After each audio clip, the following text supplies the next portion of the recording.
What is the number one job of a dungeon master? We're going to discuss the options today on Daddy Rolled a One.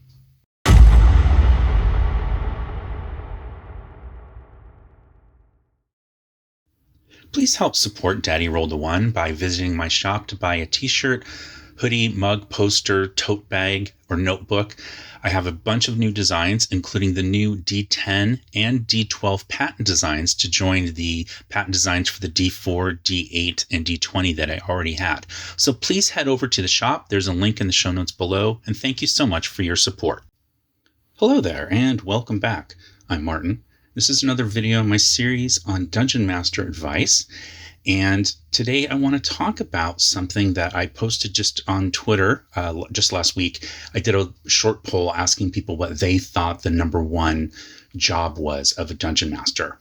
And I put three options down and then a fourth one, which was, other, and then let me know in the comments what it is. So I'll just show you the results here. I'm going to go through these in the order that they were voted for. And as you can see, two of them almost tied. It was very, very close.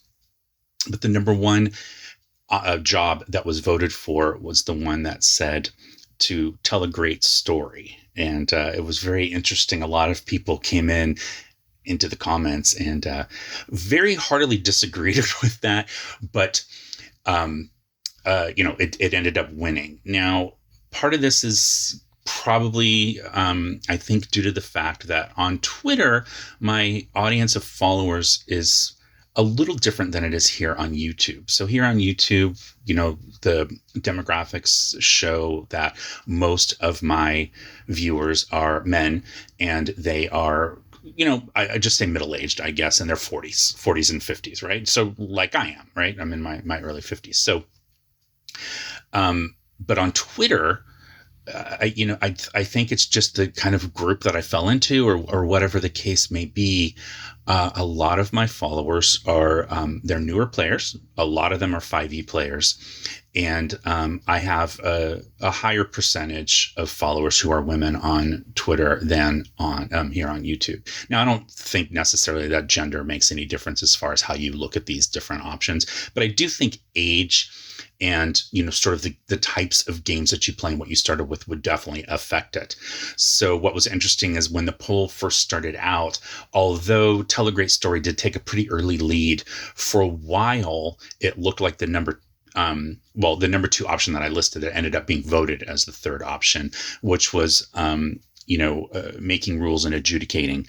It looked like that was actually going to maybe be second or even first based on the votes, but then it quickly fell, and a bunch of people came in and voted for keep the game moving. So again, I'm going to talk about these from my perspective. I'm going to use the campaigns that I've run as some examples. I'm going to focus mostly on the campaign that I run for my now 15-year-old daughter, as of yesterday, and her friends. So, they started when they were, it depends on the player. One of them was a little on the younger side, a younger sister, and she's unfortunately no longer with our group. They moved away.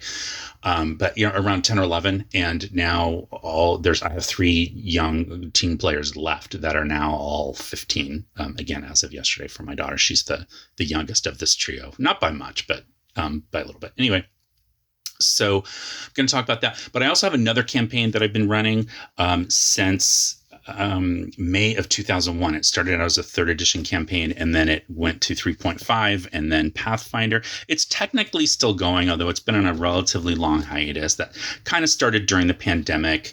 One of the key players moved to Vancouver as well. I'm here in Los Angeles County. So, we wanted to play in person, but we've had him join remotely before, but I did sort of put it a little bit on pause because I'm putting my effort right now into the campaign that I'm running for my daughter. But in any event, let's start out and talk about this first option here, which is tell a great story. So I didn't list these in any particular order. So I do think that that's another thing that might have happened with this one gaining the most votes, is that it was the first option there. And I think that just there is some kind of, I forget the technical term for it, but a little bit of like bias. I don't think that's the correct term, but it's close enough. The idea that like that was the first one listed, so a lot of people might have just wanted to vote in the poll and picked the first one. I did get 903 votes, which was kind of a lot.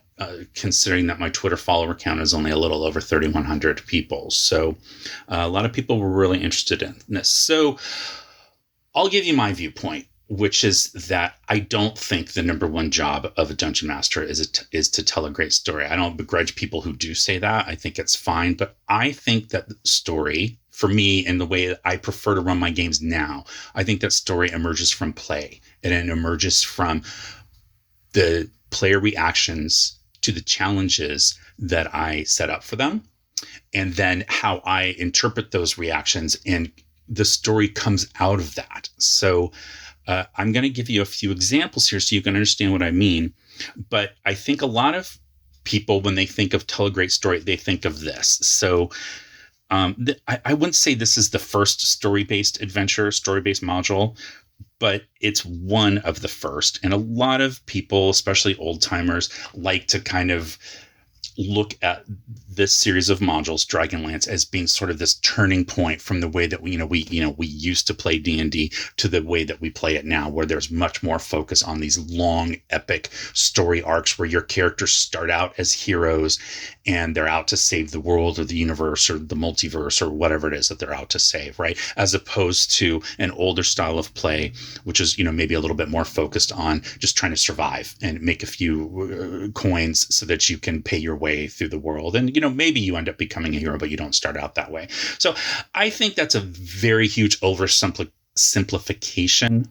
I've even seen some people try to, they go for a little bit of clickbait and they try to stir the pot and claim that like this isn't real D&D, which is incorrect. So I don't have that viewpoint. I do think this is D&D, but it is different. So if you look at this and start out with the way that it's set up here, so it tells you that you're going to start out, it gives you a little background on the world, right? And then it tells you that you're going to start with like event 1. So here's the events. It says, as opposed to encounters which take place in specific areas, events take place at specific times. They may happen anywhere unless stated otherwise. The first event begins your adventure, and then each follows at its stated time in the sequence below. So the idea here is that you are going to experience all of these events regardless of the actions that you take. And even it says, and even if, doesn't matter really where you are, it's more about what time it is and what you've experienced so far. And then the next event is going to trigger. So that is a very different way to construct an adventure. It is how most adventures, I feel like, are written these days, where, these adventure paths with this idea of you're going to start at a certain place and time, but then there's this sequence of events, and as you go through, you either solve the mystery or you figure out who the big bad guy is, and then you go defeat him, or like whatever it is, right? So very different structure in this, which is again these sequence of events that are going to happen. And a lot of times they're going to happen regardless of the player interaction. So there's things in here where, these come with pre-made characters, and it highly recommends that you play these characters, not your own player characters. It says you can play your player characters, but the way that that's written, it's very much recommended that you use these characters.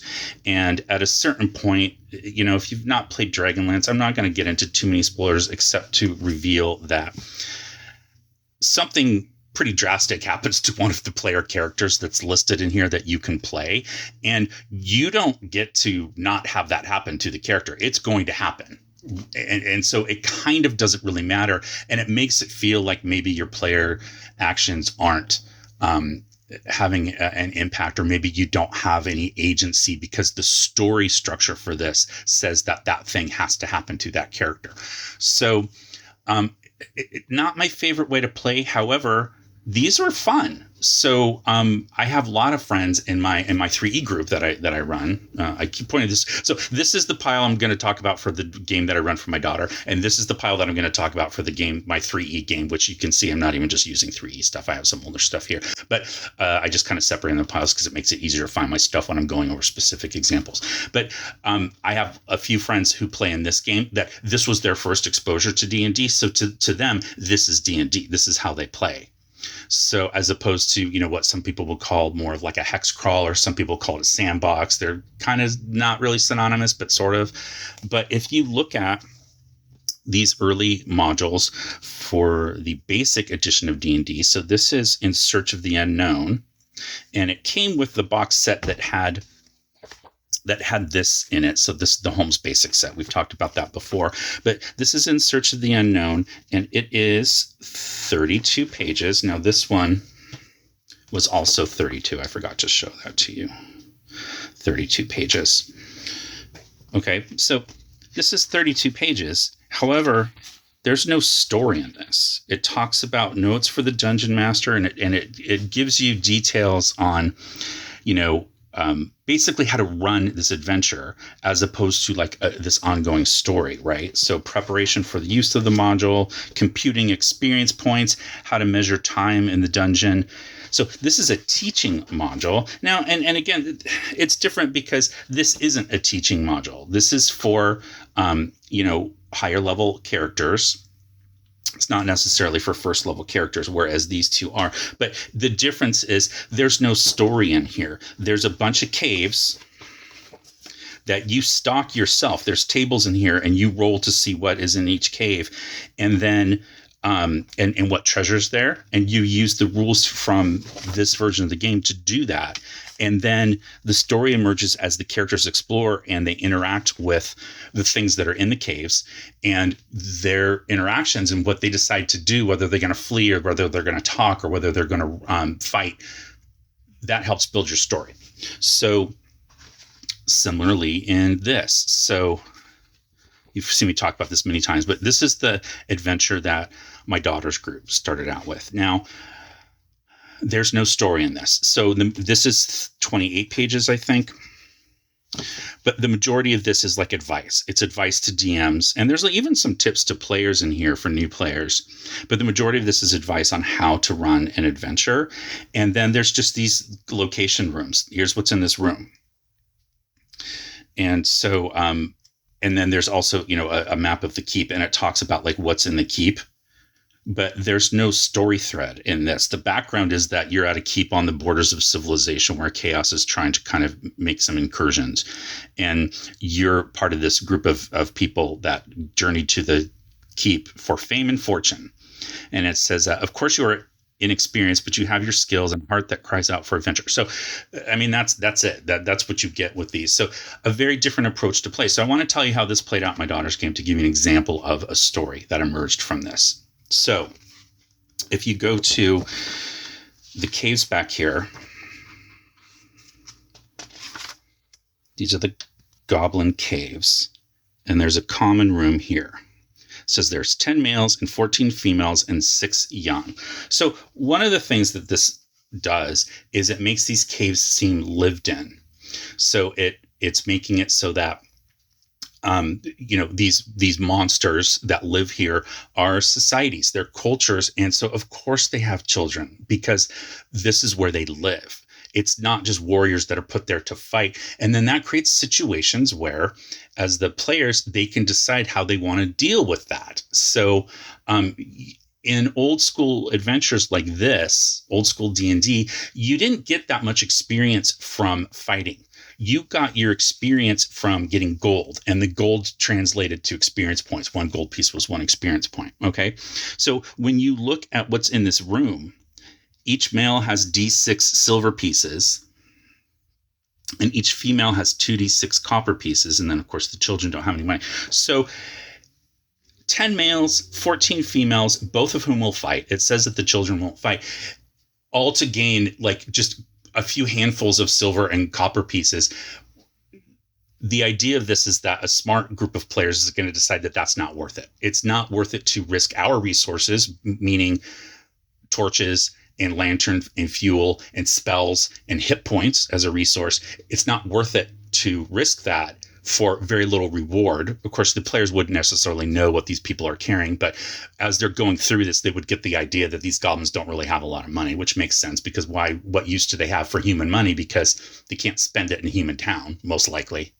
at least the way that this was structured. Again, unlike modern D&D, where you might be a common occurrence to see a group of goblins walking through a city, but not here. So my players went in here into this room, and I did the room a little bit different. So I didn't have any warriors in there. I only had the women and children. And so when they got to that cave, they saw the children, and I had the females kind of like, I don't want to say mistreating, but they were kind of like, the babies were crying, the goblin babies were crying, and the moms was like, shut up, and like maybe slapping them around a little bit. It was a little over the top, but I did it on purpose because I wanted to see how my players would react. Well, one of the players, which was my daughter, she was really upset by that. And she's like, I don't like this. And I'm going to, she was literally, she wanted to kidnap the children and take them out of this awful environment and go put them somewhere where they could be raised, to be, happy and healthy, and then start she called it a goblin revolution. And it just like, that's nothing in my wildest dreams that I ever would have come up with that they did this. Now, they didn't end up doing that. They didn't fight. They just kind of left them there. They'd like backed away. The women that were there, the moms, were being protective of their young, so they also didn't want to get into a fight. So I did a reaction roll table. The players rolled well, and the monsters didn't want to fight, and so the players just kind of like backed out of the room. But the idea was they were so upset that at this thought and this idea of like this goblin revolution, it stuck with me for a really long time, because my daughter's character made like this impassioned speech because she's an elf and speaks goblin, and she did this whole speech about how the children shouldn't let themselves be treated that way. So of course the babies didn't understand, but like the older children, and even some of the moms heard this, and it's not an immediate going to change their minds, but it was just a different approach. So then later on in the same adventure, they went into there was a cave where there's a goblin alchemist who's like creating all these potions and concoctions and all this kind of stuff. And so as they were in there, they did end up fighting the goblin alchemist. And in the course of doing that, they knocked a couple flasks off the wall. There was a torch that got dropped. A bunch of things started to catch on fire. And then you just had like bottles and flasks exploding all over the place. And so the characters ran. They like bolted out of there. They did kill the alchemist, I think, and then they ran. And so I had the alchemist lab blow up. And there's these like thick, toxic chemical fumes that are just spewing through the caves because there's very little ventilation because, they're caves. And so the characters left, and then they were on their way out. They were trying to escape. That's how they ended up in the alchemist lab in the first place. They were looking for the exit, and they kept making wrong turns because they didn't exactly know where they were going. But on their way to the exit, they're being chased by groups of goblins. You've got this fire and this smoke, this chemical smoke that's pouring through. And you have these babies that are screaming in one of the caves, and the moms that are weeping because they were scared that their children were going to die. And they end up moving through this like temple where there was this like religious ceremony. And there was a goblin shaman there. I just grabbed this, again, picture off Pinterest. And they have this religion, and I got this from Professor Dungeon Master's Caves of Carnage on Dungeon Craft. I changed it a little bit, but their religion was they worship this like sort of grub form of some larval form of some kind of something that's going to grow up. And they think that is going to be their god, and it's going to deliver them and make the goblins like supreme and, over all the other races. And they were having this ceremony. And so in the middle of it, because they realized what was going on, one of the other elf players, my daughter's friend, she realized that they were outnumbered as they were trying to run away, and they didn't know where they were going. And so they didn't want to fight because they knew that they would lose.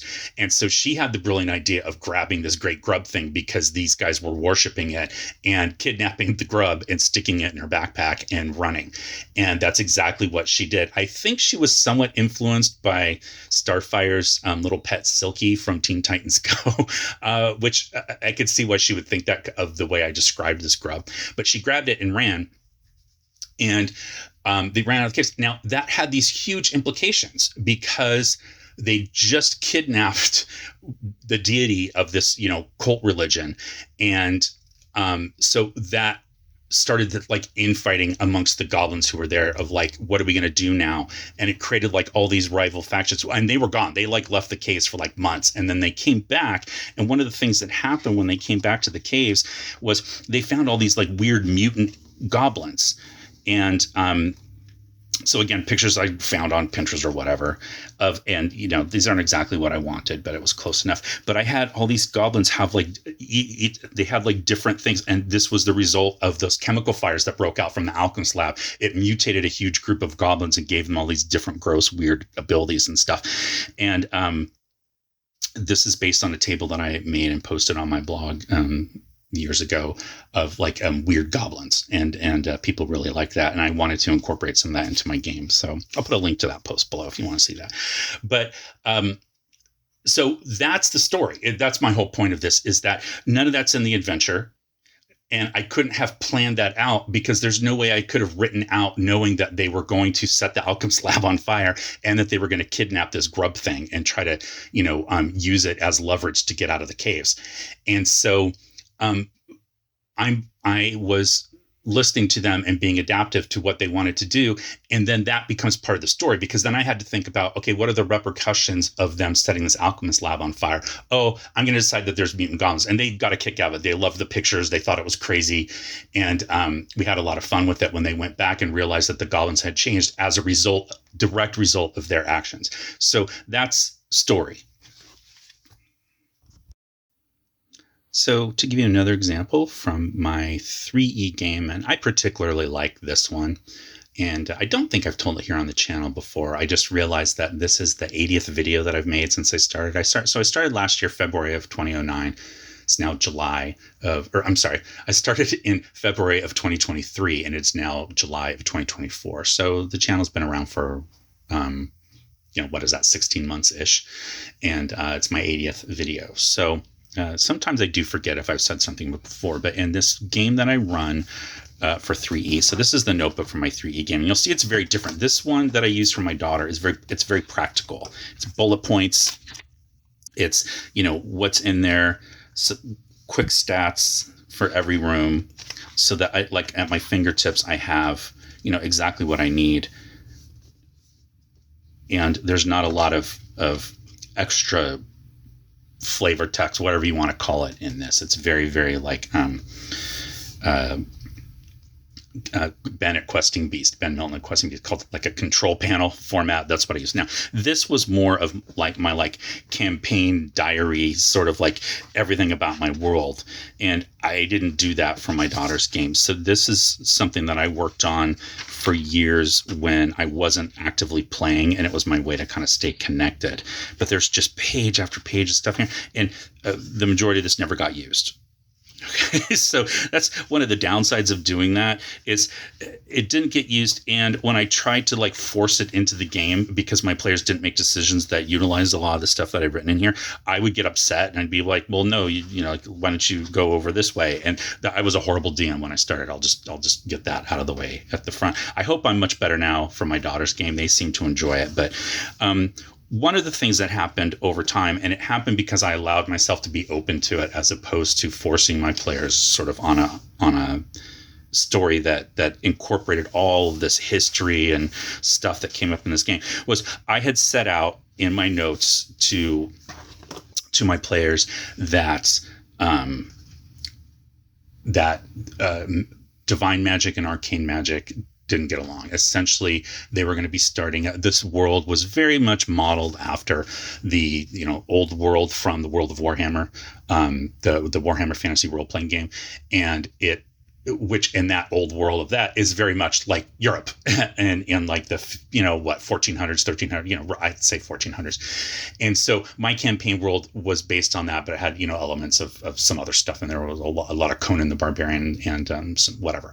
But I told them that they were going to be starting in the western part of this continent that was ruled over by this monotheistic religion that was essentially a version of like a medieval Catholic church. Okay. And so I said, like, that church doesn't abide arcane magic. They think that arcane magic comes from fiends and like the planes beyond, and that's evil.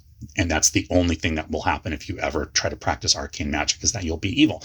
And so I said, since you're starting out here, it would be wise to not pick a character that's a wizard, because I wanted a low magic campaign. So I didn't want anybody playing a wizard or a sorcerer. If you're new to the game, you might know what a sorcerer and a wizard is and not realize that they weren't always different, or and that they weren't always part of the game. If you're an old school gamer who hasn't kept up with new games, the brief explanation of a sorcerer is that it's just a wizard or a magic user, but they cast their spells spontaneously instead of studying. So they have a shorter spell list.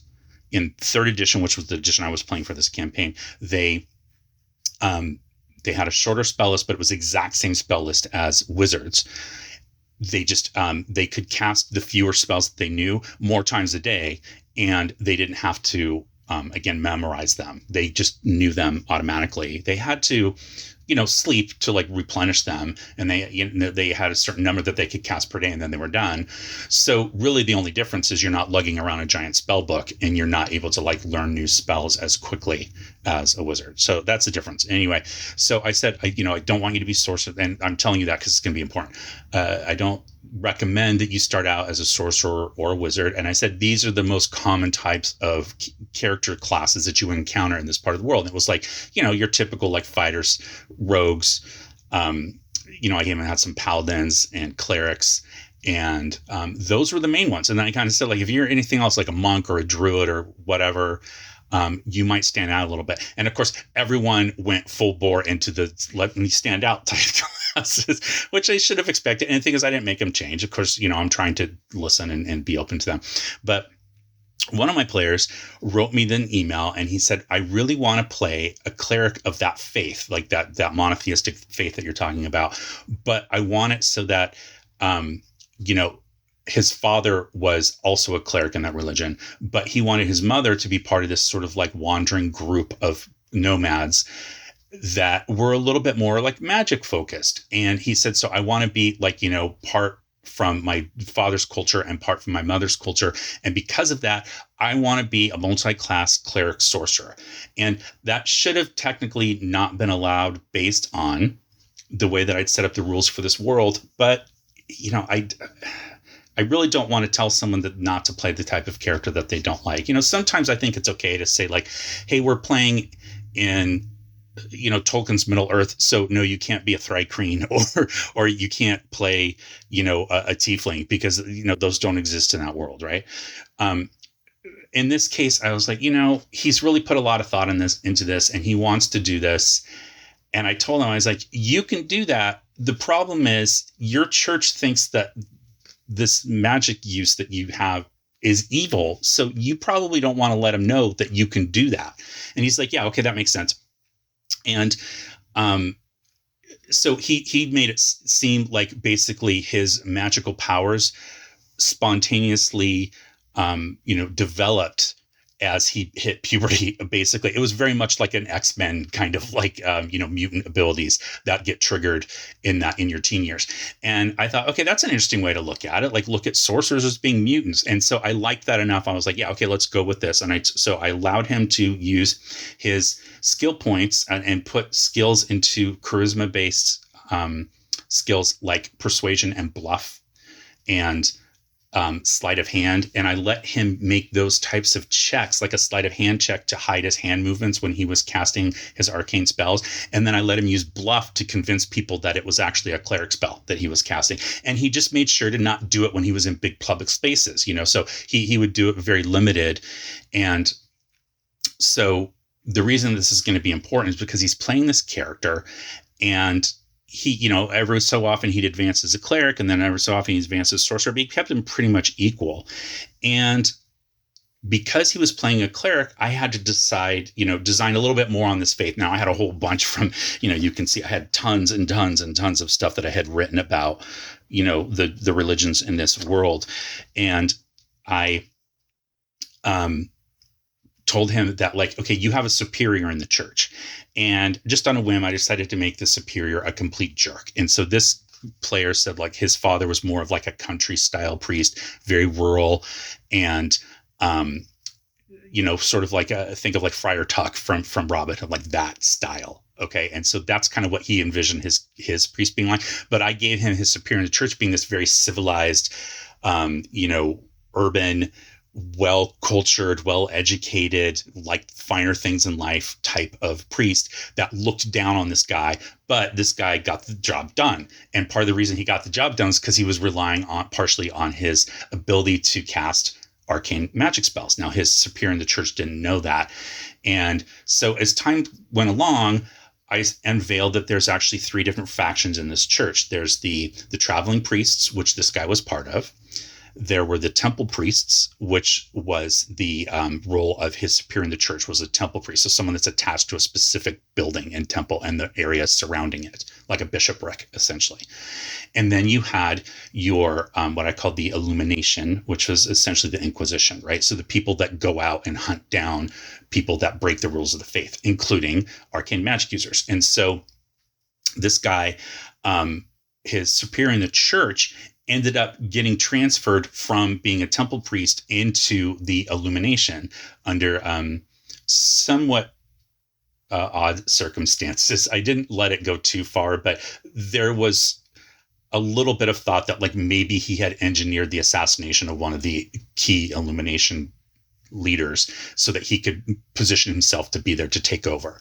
And that is actually what happened. But I was a little cagey about it, and they weren't quite sure. And they didn't want to blame anybody in the church because this church did good deeds for people. They, housed and clothed people and healed people and did stuff like that. So, but this guy was just a selfish jerk. And so he got into the illumination, and then he decided to reassign this player character from being a traveling priest into being part of the illumination. Now, I guess you could say that I was taking away this player's agency by doing that, but it was sort of based on his actions. He was following this guy in the church, and I had made that guy in the church go into a different thing. So it was just natural. But the thing is, I never planned it ahead of time. So again, this is my point of the story. This unfolded because of the actions that this player took and the kind of character that he decided to create. And so he ended up becoming part of this illumination with the job of hunting down arcane magic users, of which he was one.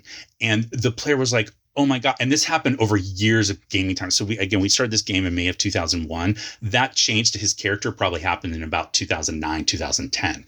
So we'd been playing for years. And all of a sudden he was like, that's brilliant. Like, what a cool story twist. Like, I can't believe you planned that out from the beginning. It's finally paying off. I go, I didn't plan it out. I thought of doing that in the shower the morning of the session.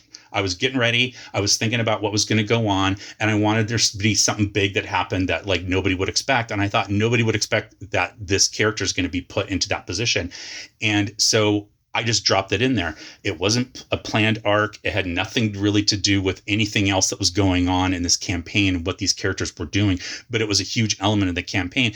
And so that to me is story, but it's not scripted. So I was, again, I was reacting to what the players do. And I think that, like, to me, that's what telling a story is that the players do things. And it's my job as the DM to tie those things together to make it seem like they're part of this bigger story, because people want that. People love stories. So if you can take the actions that they're doing and then tie them together sort of on the back end and make it appear like you had it planned all along, one, they're going to think that you're super cool like this player did. And it took me forever to explain to him, like, no, he didn't believe me. I was like, there's no way I could have planned this, because how would I have known what you were going to do and how it was going to happen? Also, what if your character had died? Then why would I want to spend time writing a story arc for your character and your character dies and you make somebody new? Like, why would I have done that? And I think just because of the way he approaches the game and how he DMs when he does it, to him, he would have planned that out and sort of like maneuvered things so that would have happened. And I just didn't do that. But that's, to me, what telling a story is. It's weaving together the decisions made by the player characters and making it into one long story. So that was the number 2 or the number 1 thing that people picked, was telling a story. And again, I did have a lot of people come into the comments and say, like, I don't like that. I don't think that is the job. That one was really the only thing that got negative. I don't want to say negative comments, but it was the only option that people said, like, no, it's not that. Nobody said, no, it's not making the game run faster, which was the number 2 most voted DM job in my poll. Nobody said it wasn't that. But a lot of people said, no, it's not telling a story. It has nothing to do with that. Other people said, well, it's telling a story, but it's telling a story in collaboration with the players. It's not just the job of the DM to do that. So it was really interesting to read. I'm going to put a link to if you're on Twitter or X or whatever you want to call it, I'm going to put a link to the poll just so you can read the comments, even though the poll's over, you can't vote anymore, because a lot of people had some really insightful comments that I thought were interesting and, a different way to look at things. But I want to talk about keeping the game moving. So I think that right now, I'd probably look at this as being the most important thing for a dungeon master to do. I think all of these are parts of what they do, but keeping the game moving is something that I didn't understand when I was running this game, my 3E game, for my players. So I was terrible at it. And so one of the reasons why is because I was stringing together a bunch of different adventures. So they started in B6, the Veiled Society. There was some parts of B7, Rahaja, that I incorporated into the story, not all of it. And then there was the city adventure that, I'm going to be quite honest, it's a mess. And I wish that I had known that before I started. I wish I'd read reviews before I started trying to run this and incorporate it into my world. And instead of just letting it go and moving on, I thought, like, well, I paid money for this and I want to use it. And so I pushed a lot of things and wedged things in that didn't make sense in order to use stuff from this. As I said, I was kind of not a great DM when I started out. And then it sort of culminated in this. Again, we're still playing this game, but this is this mega adventure that goes from level 6 through 10 or something. I forget. This is by Monty Cook, who's one of the principal designers of 3rd edition. And I like his stuff quite a bit.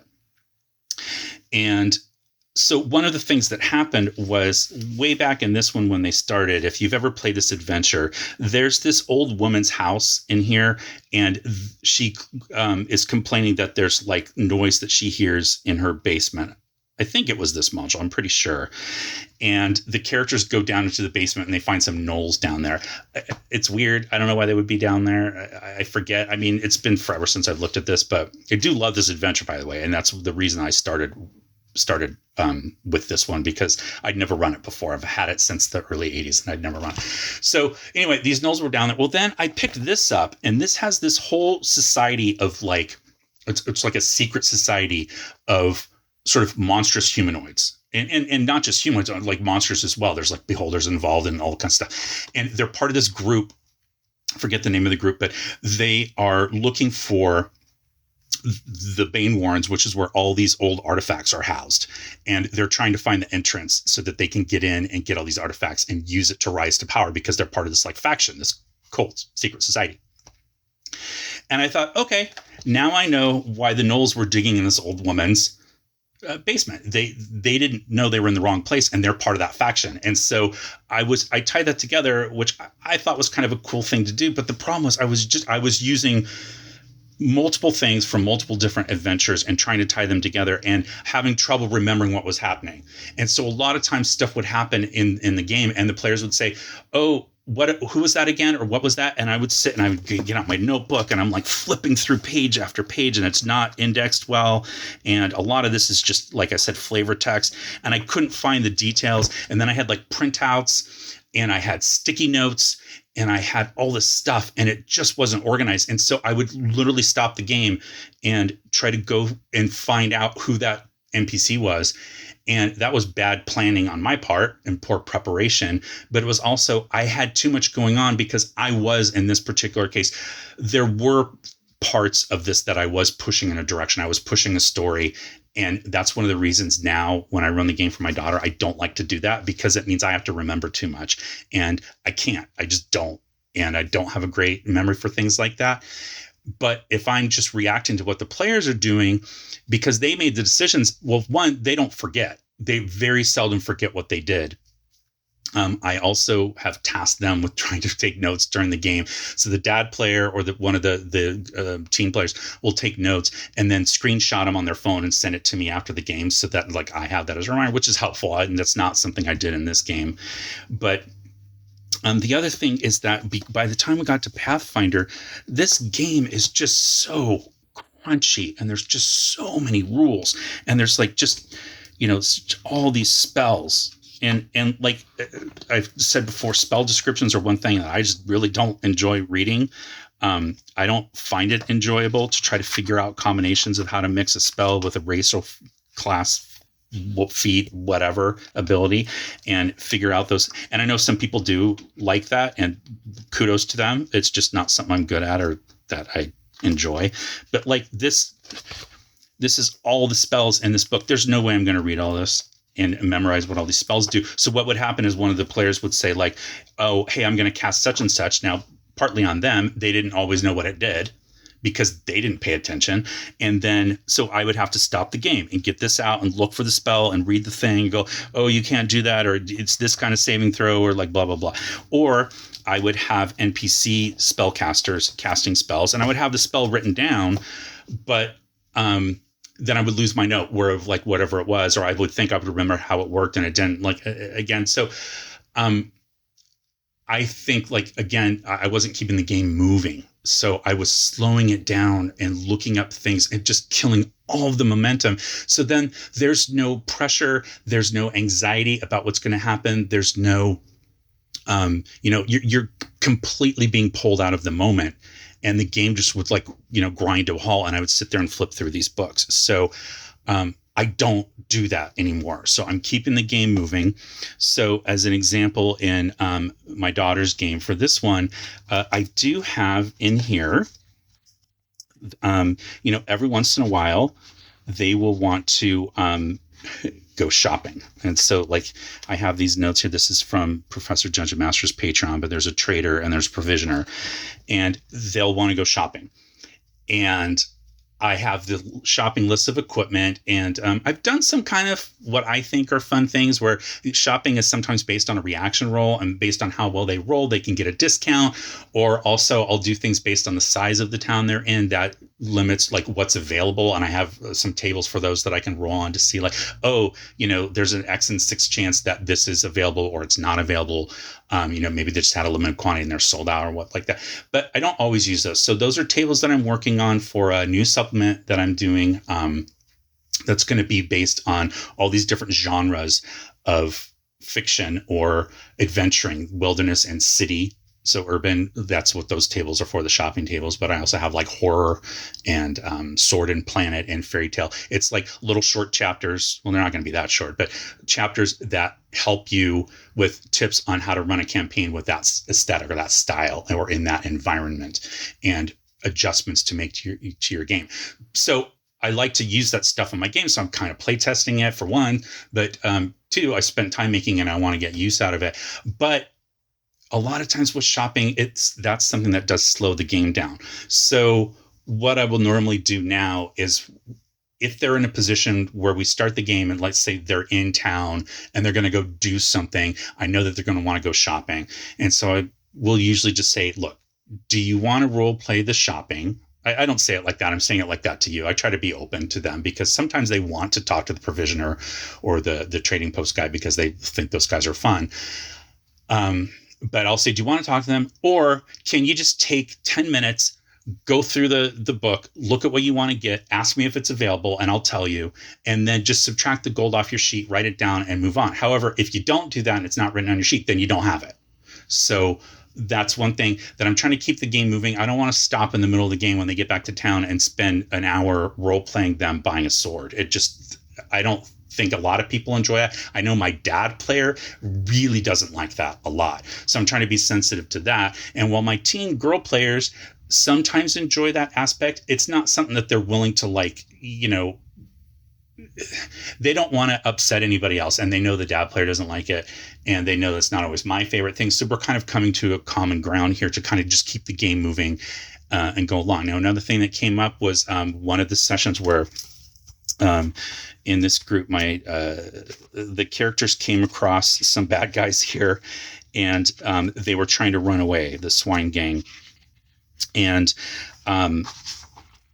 they were in a bad situation, and there was an assassin there, and they realized that they were going to be in big trouble because they hadn't prepped enough. And they got in over their heads. And so they were trying to escape. And my daughter's character has the spell ventriloquism, her elf. And she said, can I use that spell to make it sound like there's guards coming from the other end of this room? And then while the person's distracted, we go through this trap door that we just found and run out of the room. And I was like, okay, you know what? Yeah, you can do that. We didn't stop to look up the spell. Now, as it turns out, I think it would have worked in that way.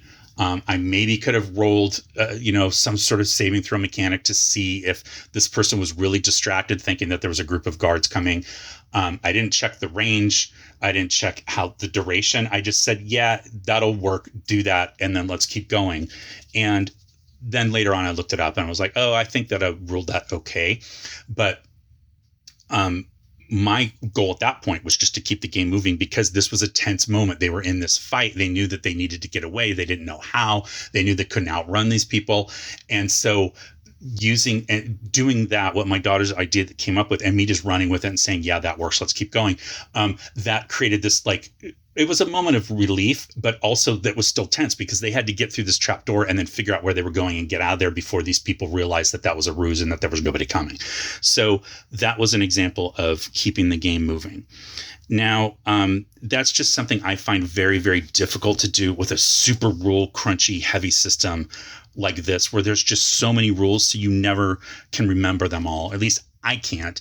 And so I'm constantly stopping to look things up, because I know there's a rule for that. So a classic example of this, I remember when they were working on this game, they were getting ready to publish or go do a beta set, whatever it was. And I think this was on message boards on Ian World. It's something that's just always stuck with me.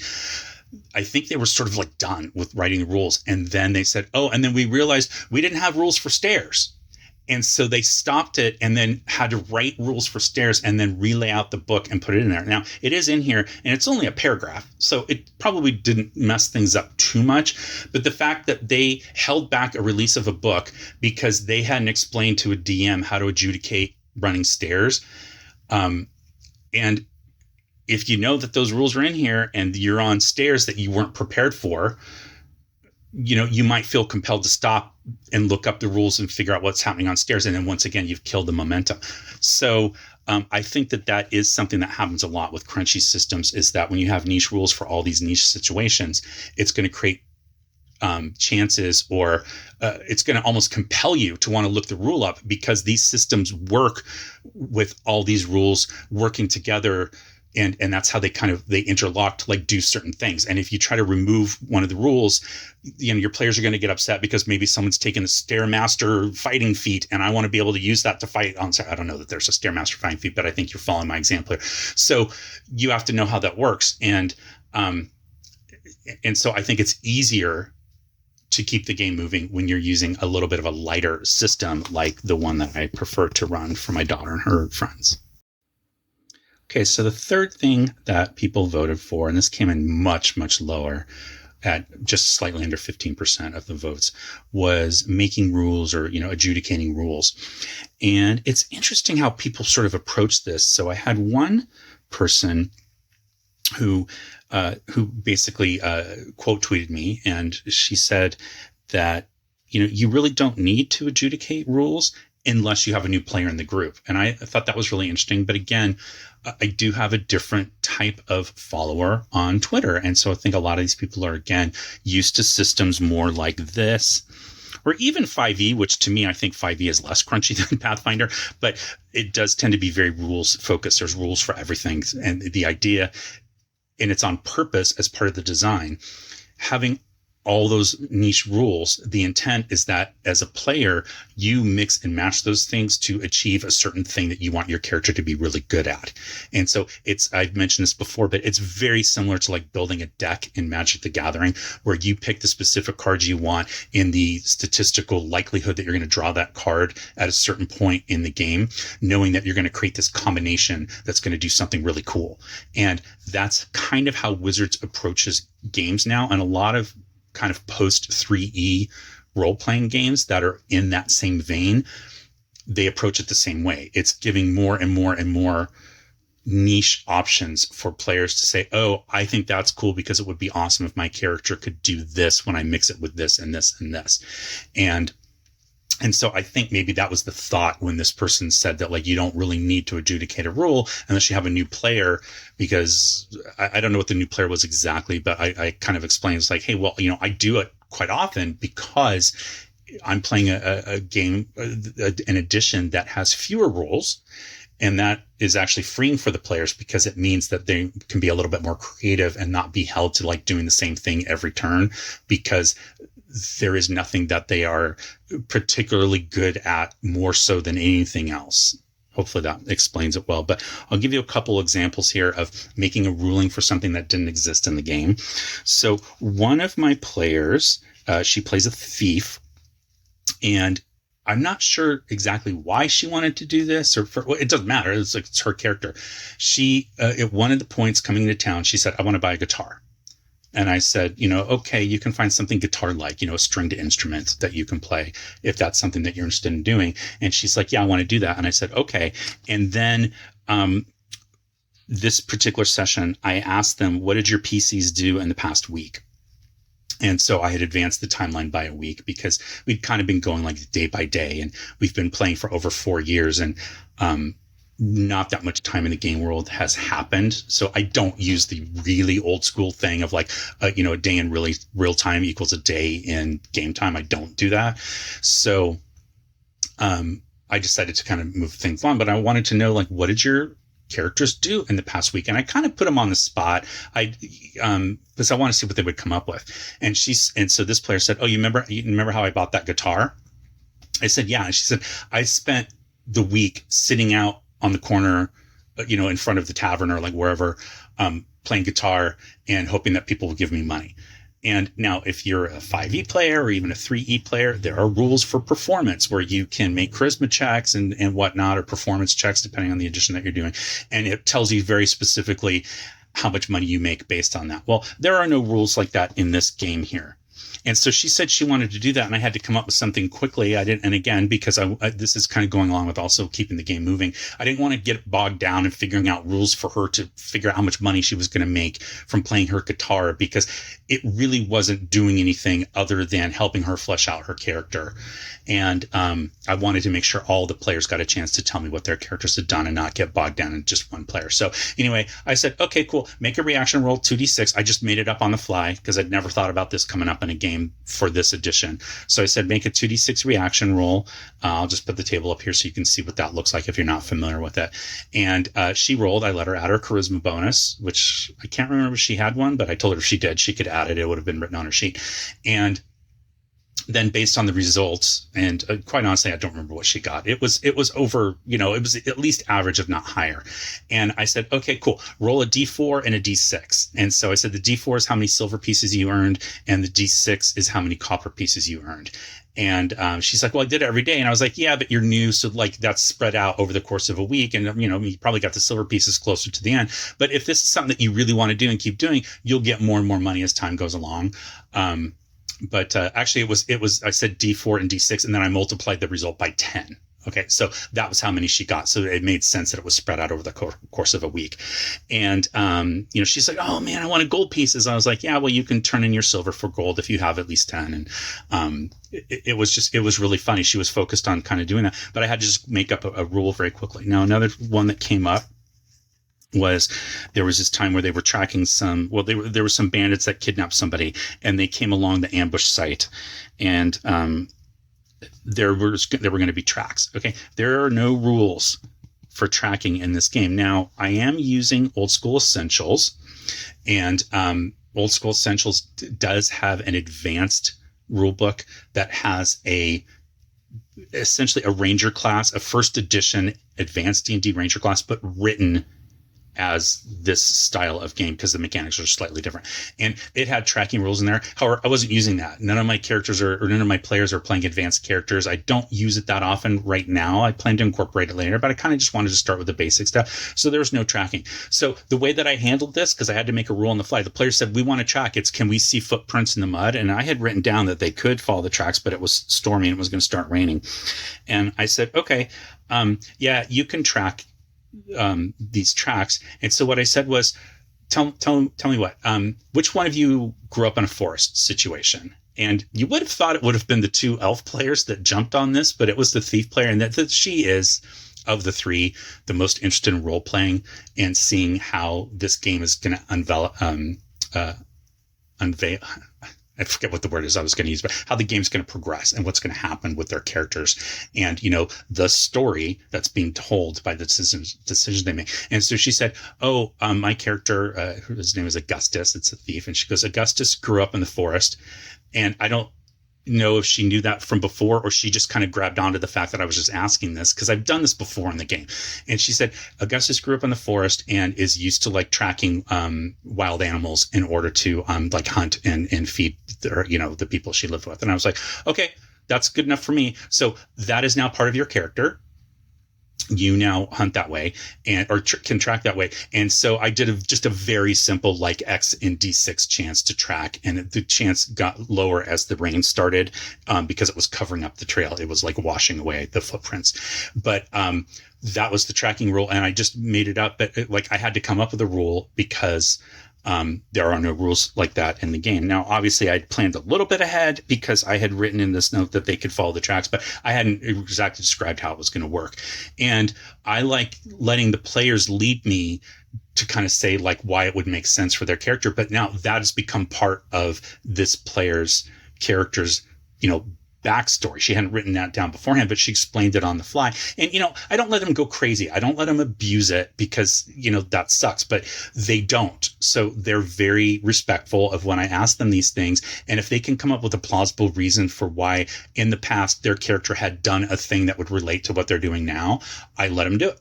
And then that becomes part of their background. So they didn't have these long, detailed backstories. So the entire backstory of my daughter's character and her friend, who was also an elf, and then there was a third player who was also an elf. There were 3 elves, and the third elf player, they moved away, the actual player, and so they don't play anymore. But for a while, there were 3 elves, and their entire backstory was that they were cousins from this town called Wibbleville.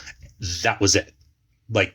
It was barely a line, and the way that they interacted with each other and things about their past have come up in the course of play where it's been interesting to say like, oh, my grandmother did this, or I once traveled to here, or whatever it was.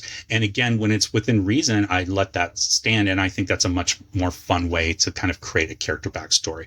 A third one that came up, and I did talk about this briefly before, was that one of the players, she was an elf. When right before we started playing, she was so excited, and she went with her dad, who's the other dad player, or the only dad player in the group. She went with him to the game store, and she found a little miniature figure. And I don't think this is the exact one she found. I'm just putting this up here for example purposes.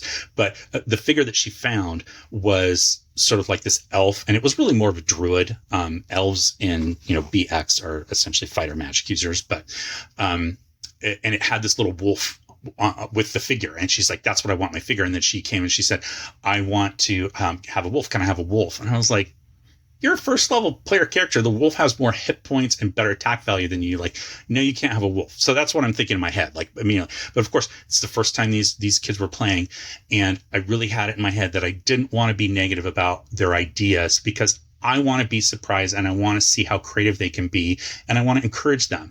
And so again, I had to make a rule for this, and there isn't one. There's no rules in this game for having pets. Okay, they just don't exist. I know there's like a whole section in one of the WotC 5e books, a whole thing on how to have pets and like all these different rules and all that kind of stuff. If that's your thing, great. This doesn't have that, and so I had to come with a rule really quickly.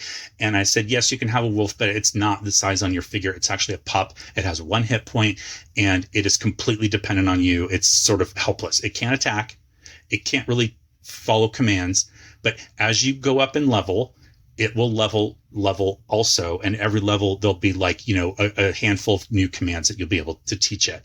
And that ended up also creating necessitating me to create like this animal trainer character that could teach them how to train their wolf pups. I've talked about him before, the Skmorok Vasilov, the bear trainer. But because she did that rule then became the rule of the game. If you want to have a pet wolf pup, you can have one, because I had to create this rule. So if I told her that, I couldn't tell anyone else. And so of course the thief player, she's like, I want a wolf pup. And I was like, okay, like, that wasn't my intent. I didn't really want all the characters to have pets. But I will tell you right now, if you play with teenagers, particularly teenage girls, I'm not sure if it's teenage boys do this as well, because I've not run a game for teenage boys. I was a teenage boy when I was playing D&D. Back then, none of us had pets. We just didn't, that wasn't even on our radar. But teen girl players are really into having pets. And so I had to kind of like adapt to that and let her have, both of them have these pets. And I had to come up with a rule for how it worked. And so I don't really, I don't want to say I haven't written it down. I have some notes on how this works, but the idea is like it's being consistent. Once you make a ruling and say like this can happen, you need to be consistent with it, which is why I had to let this other player allow her to have one as well, because I just said that this other player could have one. But again, 1 hit point, and as they go up in level, they'll be able to like learn some new commands. And so right now their commands are sort of like stay, follow, come, and then they're starting to get to the point where they might be able to teach their wolf to attack, but they're afraid of them because their wolves still have very few hit points because they're young.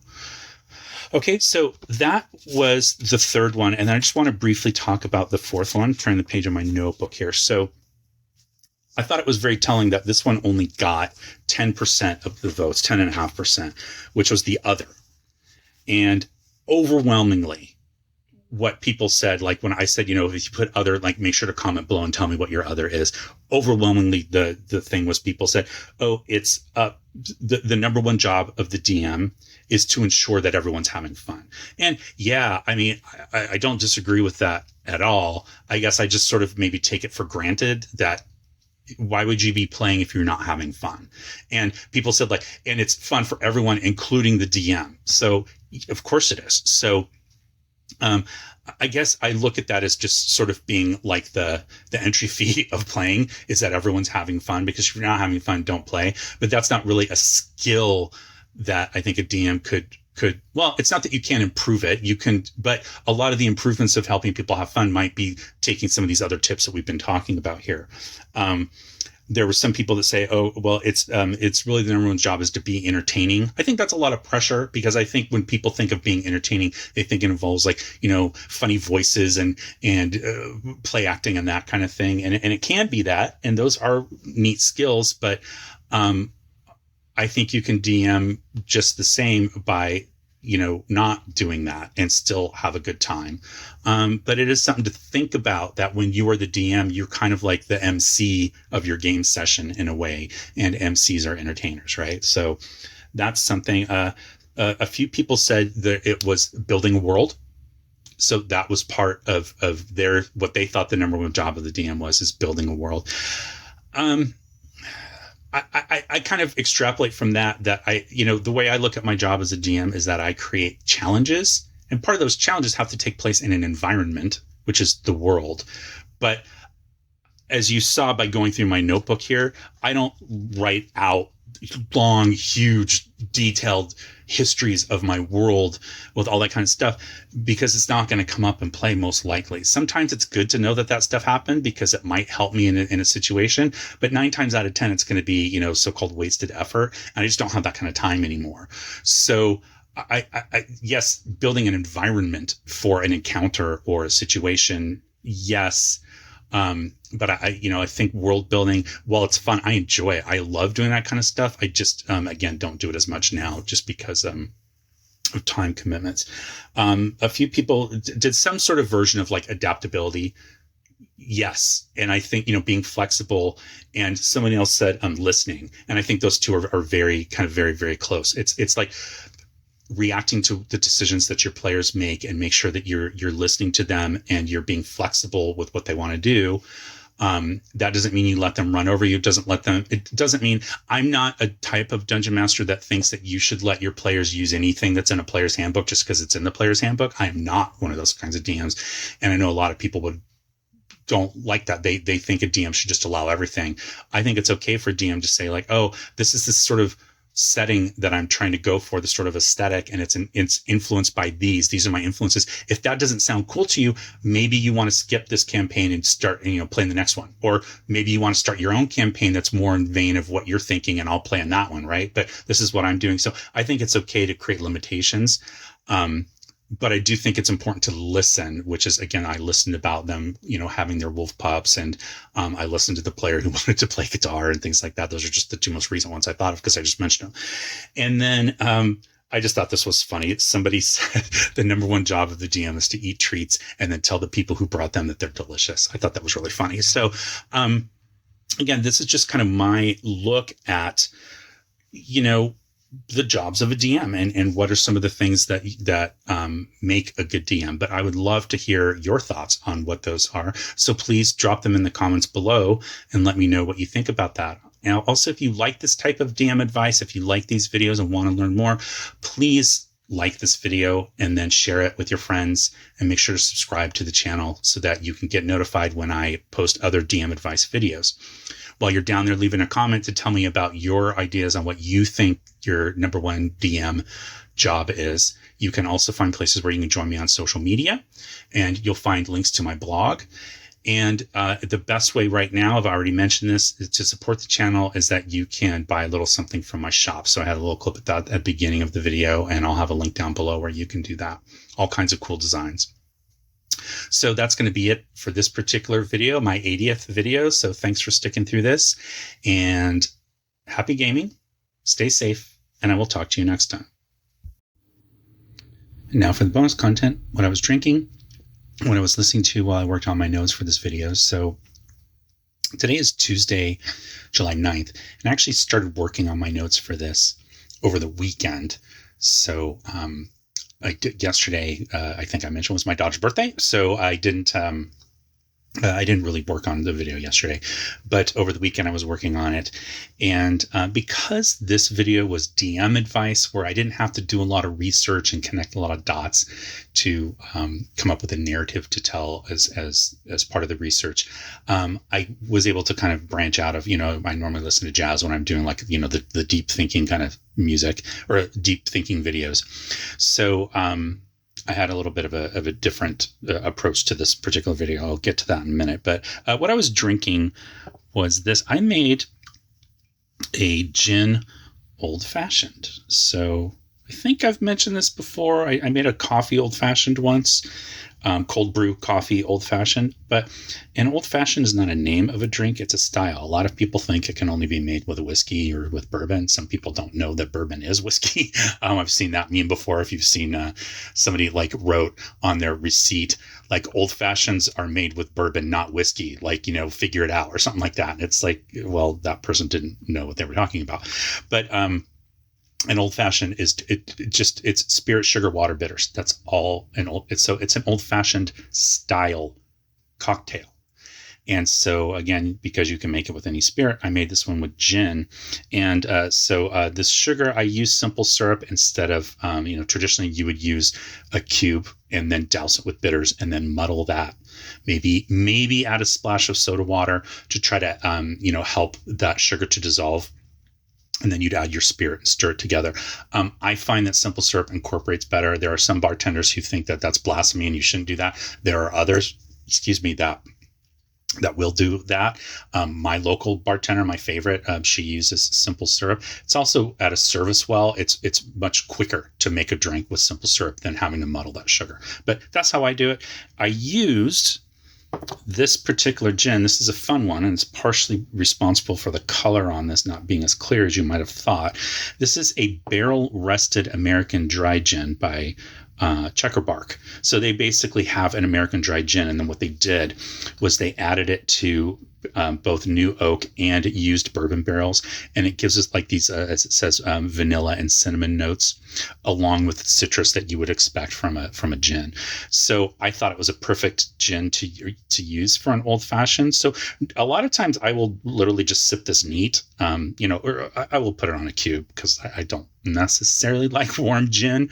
Unlike, say, a room temperature bourbon is fine, but I've done everything with this cocktail wise. I've made sours, gin sours. I've made even martinis with it. It's not my favorite expression of a martini, but it was fun to try.